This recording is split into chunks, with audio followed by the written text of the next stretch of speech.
Chris, you and I have been believers in this guy from the day that he first arrived in the NFL. Well, for me, it was the day that I saw him play in the preseason against the Titans in 2017. He was rolling to the right.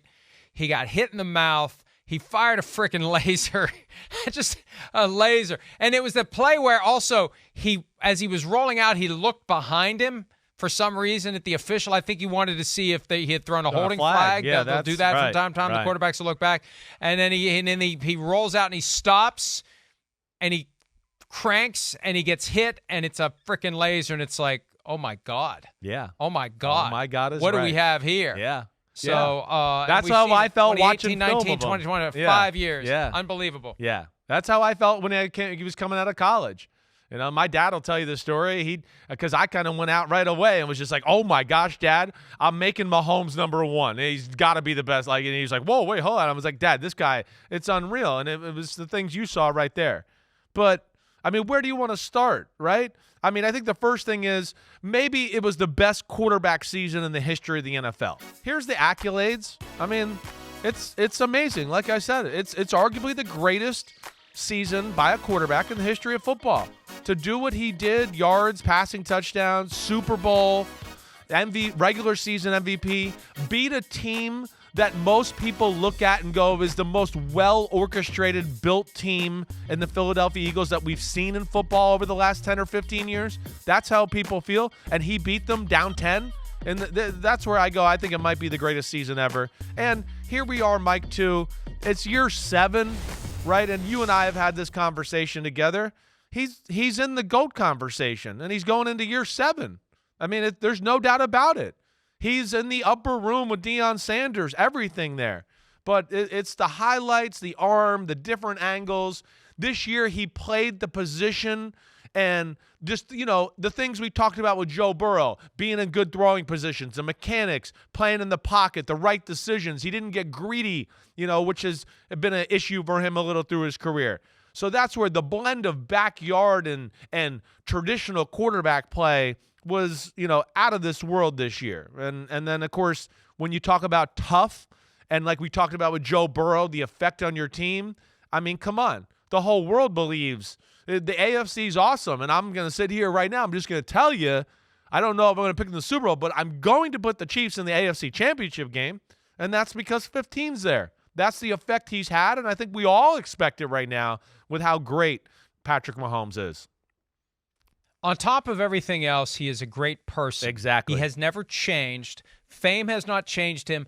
Money has not changed him. He doesn't big-time people. He doesn't act aloof. He doesn't act better than anyone. He's the kid that he always was. And he has a genuine love of the game that has not diminished. If anything, it's only grown, and that's what will carry him deeper into his career with more and more championships. And it's very simple. It's very simple. I like this question. I'm not going to break, Pete. Yeah. I like this question. Yeah, cool.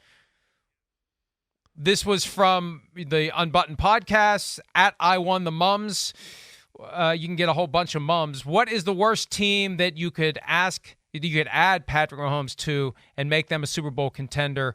Washington seems to be ranked in the 20s in most power rankings. I'd like our chances with Mahomes throwing to Terry Dotson and Samuel. Let's do this real quick, and I'm sorry if it screws up the rest of the show. Let's just run through, because I think it's going to be very easy. Let's run through the 32 teams with a quick yes or no as to whether or not they're a Super Bowl contender with Patrick Mahomes, because I think for most of them we're going to say yes. All right, let's do it. Bills, yes. Yeah. You stop me if you disagree with me. Okay, go. Bills, yes. Jets, yes. Patriots, yes. Dolphins, yes. Easy. Yeah. AFC North. Bengals, yes. Browns, yes. Steelers, yes. Ravens, yes. Easy. The South. Jaguars, yes. Titans, yes. Colts, yes. Texans? No, that's the one where I'll draw the line. No, I'll go. Maybe he makes him a playoff contender, but not the Super Bowl. AFC West? AFC West, Yeah. top to bottom, yes. Even the Broncos, yes. Agreed. Absolutely, yes. Rashawn Payton there, absolutely, yes. NFC East, I don't even have to go team by team. If there's a team in any of these divisions, shout it out. NFC East, yes across the board.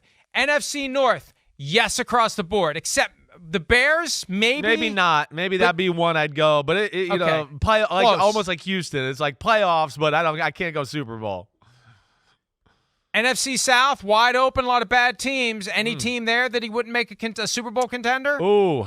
Look, Anyone? I think Carolina doesn't become a Super Bowl contender.